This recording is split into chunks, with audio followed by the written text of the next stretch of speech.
Hello and welcome to The Soul Garden. I'm Georgina Langdale and I'm delighted to have you here with me. It's a place where I love to explore the inner and the outer workings of living in a connected world. In this week's episode, I take a look at the connections between the huge and terrifying power of a tropical cyclone and how living through something like that is awful and profound, but does in time, when the time is ready, offer insights for a deeper way of being and maybe even inviting us to find ways of increasing our own resilience in a changing world and living compassionately in a changing world. And I look at this also how life transitions, be they changing circumstance, menopause, death and dying, all of these things, how our own life transitions, our kind of internal ones, can present us with an opportunity for a deeper way of being, for being and living our true, authentic self. And also reflecting on the Buddhist idea of don't wait, be here now. What are the questions that we can benefit from answering for ourselves if we take the attitude of being in this moment now, the idea of don't wait? It's been a while. I've actually recorded a few podcast episodes and then didn't feel right about publishing them. This is all stemming from a big event that happened in the region where I live, Hawke's Bay in New Zealand. On the 13th of February 2023, we were hit by a massive cyclone, Cyclone Gabrielle. Now, this is not a common occurrence for us at all. And Cyclone Gabrielle just smashed our landscape and brought with it 6 months of rain in one night or something, which then resulted in catastrophic flooding. And many, many people lost homes, livelihoods, livestock. And sadly, there were people that also lost their lives. And it's been a very difficult time. And for many people here in this region, it still is a very difficult time, and my heart absolutely goes out to them. When we move through life, there are things, aren't there, that sometimes will be the kick, the catalyst for us, taking action. And I think for me, Cyclone Gabrielle was that.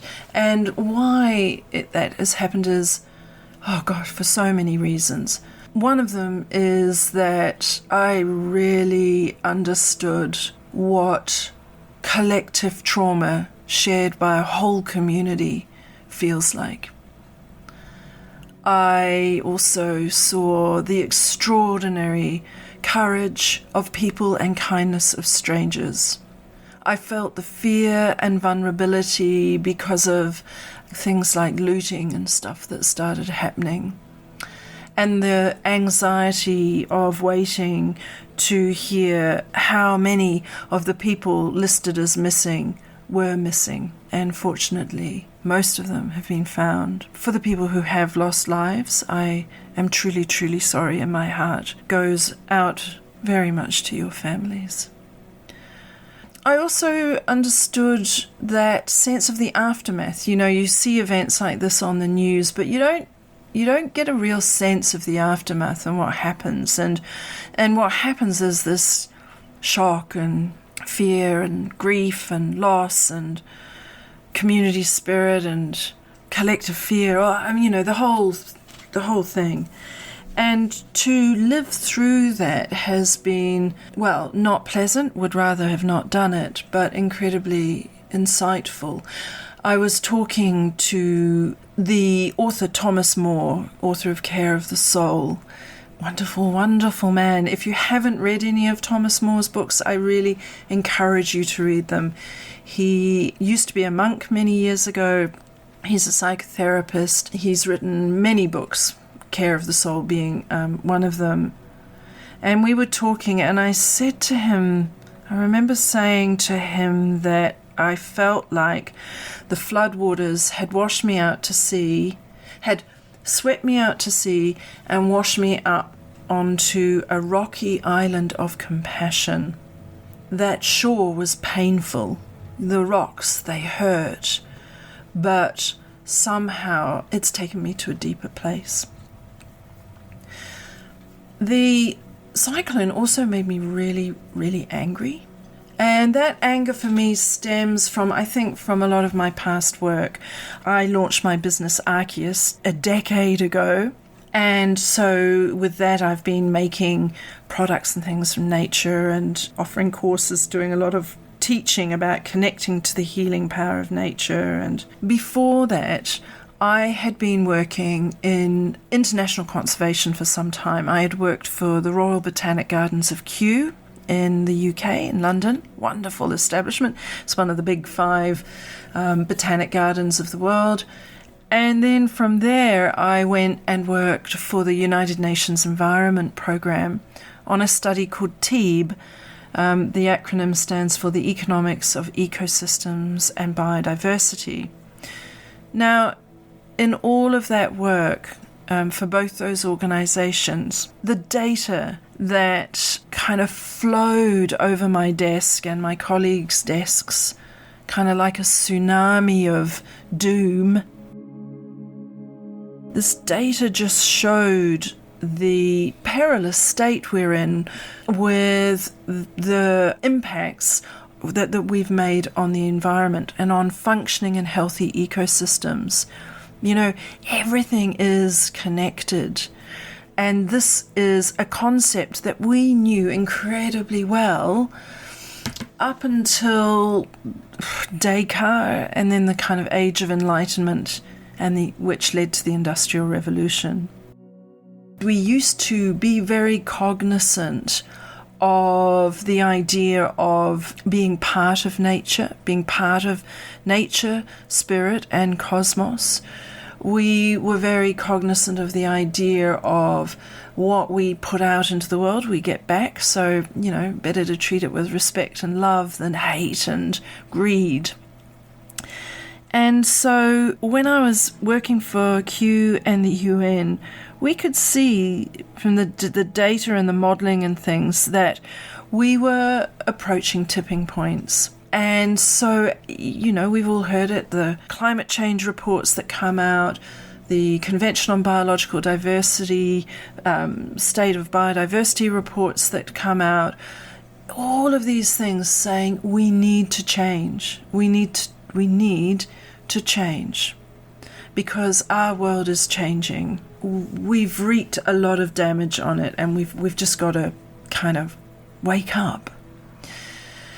So I have to confess I felt angry. The other thing that made me angry, in a way, and very philosophical, is that the week before the cyclone, I had been teaching a class about the extraordinary 12th century abbess, mystic, healer, musician, artist, composer, writer, Hildegard of Bingen. Now, Hildegard of Bingen was an abbess in a Benedictine monastery in the 12th century in Germany, near the Rhine and on the Rhine. She's an extraordinary woman, and I do a lot of teaching about her. She's amazing. But in the lesson I'd done the week before the cyclone, one of the things I said, I quoted a few things from her, and I quoted, this is what she wrote in the 1100s. She talked about that we would enter a period of forgetting, and we would forget our connection to nature, spirit, and cosmos, and we would suffer because of that.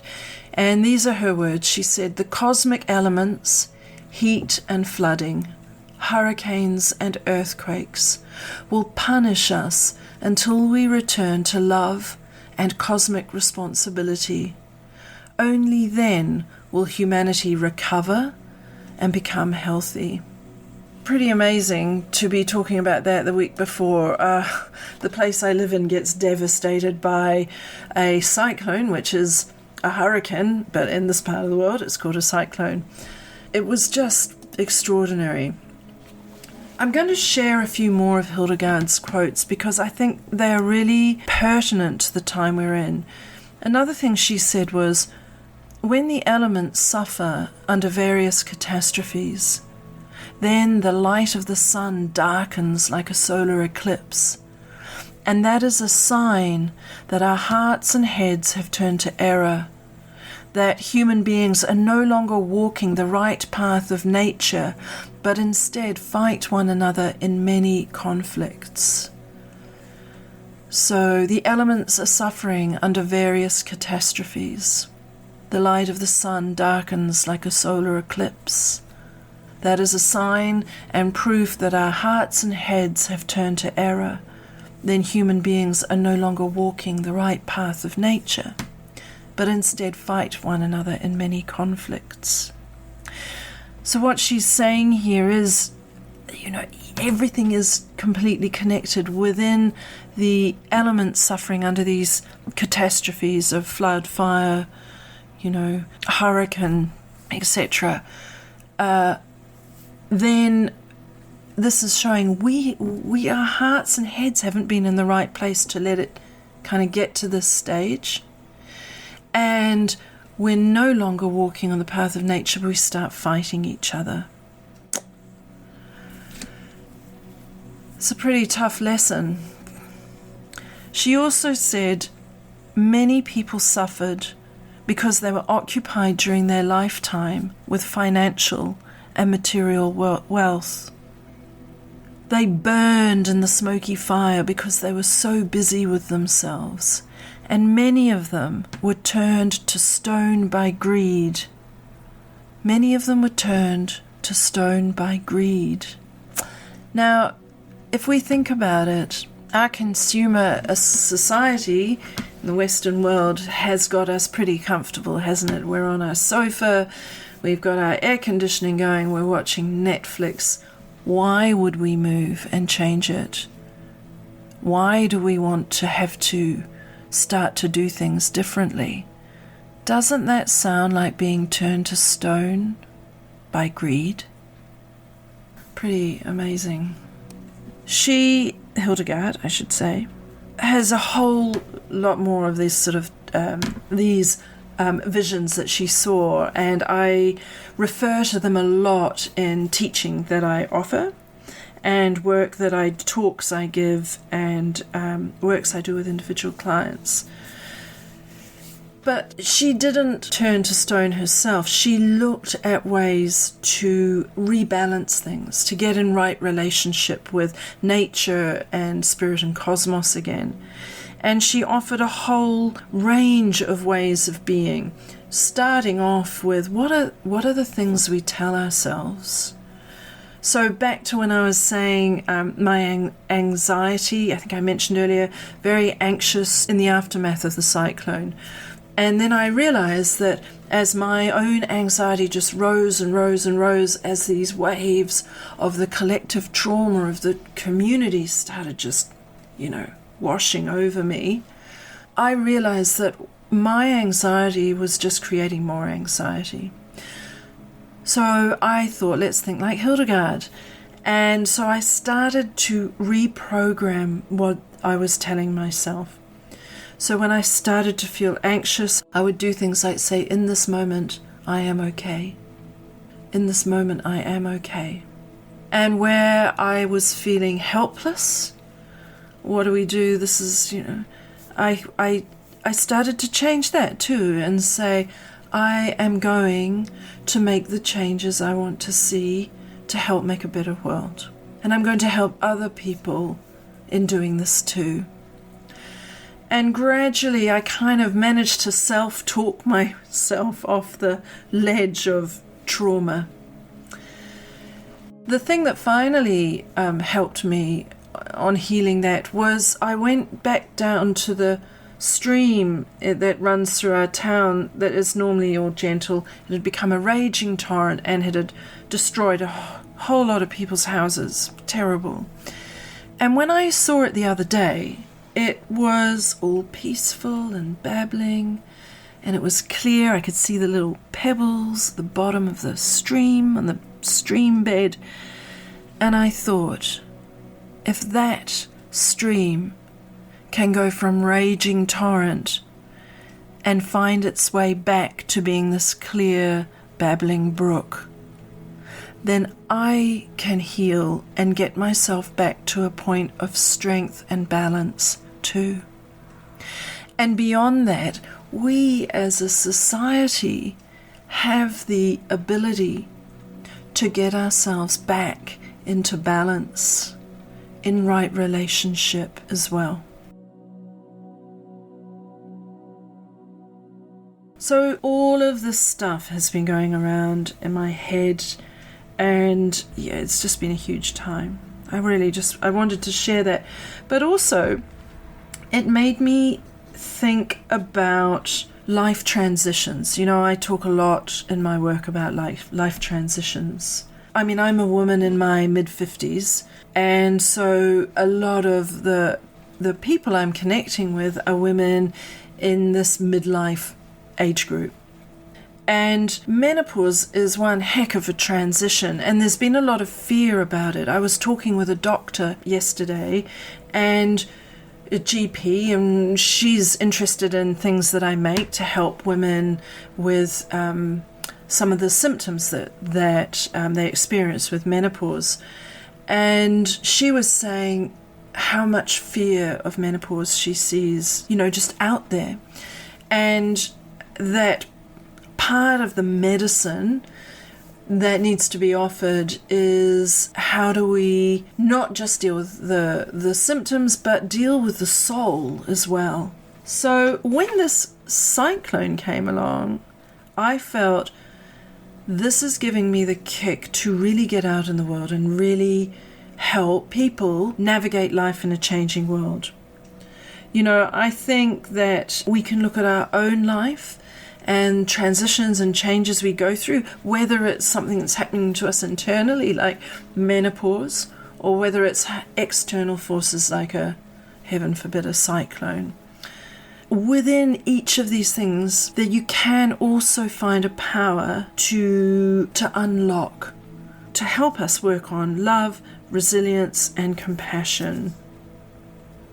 I think that we've been made to feel that the menopause transition is an ending, but I actually think it's an invitation to step into a deeper kind of power. I think that if we accept its call, midlife can be incredibly liberating. I think that if we can get ourselves to a place of healing from an external trauma, then we have a chance to build another depth to our own way of being. I think that a connection to nature can be wonderfully healing, and I want to say that especially in relation to the trauma of the cyclone. I mean, people have become scared of nature lately. The force of nature can be terrifying, is terrifying, but nature is looking for balance as well. Everything is trying to find its balance. And if we deepen our connection to nature, it can be good for our healing, and we can help nature heal as well. Ancient wisdom, such as the wisdom of Hildegard or the 15th century philosopher Marsilio Ficino, for example, Paracelsus. All of these people can help. Plato, Asclepius, on and on it goes. But that ancient wisdom can really help us navigate life and care for others in a changing world. And I absolutely believe that, because when you read their writing, they could see the perils. They foresaw, Hildegard foresaw, Paracelsus foresaw the perils of not being connected to nature, of not seeing that we're all in this together, of not working for balance in all we do and all we take and all we give. I feel like I'm kind of about to, burst out into the world with this even more. I think that the cyclone has shown me that Buddhist saying, don't wait. What are the things that you can bring to the world? What's your magic? What's your calling? What's your gift? What can you do to help make the world a better place? What is the legacy you want to leave behind? These questions are questions that we can look at and work on answering right now. A cyclone comes along and life changes. I want to be more equipped and more resilient to cope with those changes as they occur. And by being more equipped myself, then I hope to be even better equipped to help others. So I've come to this point through this where I think that here at Arceus, everything I do, from the products I create, workshops and courses and things that I've been sharing over many years, they're a kind of alchemy of lived experience and earth-based traditions. I said to someone the other day, I feel like a bottom-up mystic because it was nature that first taught me about spirituality and energy and connection and oneness. And from there, experiencing this very early on as a child, I got curious, and then I found writings by the Hildegardes of the world that were saying the same thing. I wasn't unique, but I had come to the same place on my own. And that was wonderful, feeling that this is something that is deeply understood, but Hildegard said that she foresaw a period of forgetting. And I think we're in that period of forgetting now. We've been in it for the last few hundred years. So why not bring in an age of remembering? Somebody was asking me, how would you describe this work you do? And oh God, that's such a hard question. And I describe the whole thing as earth medicine for the soul, or maybe even earth medicine for the midlife soul. I believe the earth medicine to me is important because I think everything comes back to being part of nature, oneness. And nature is showing us that we ain't got that oneness right now. I want to be a good ancestor.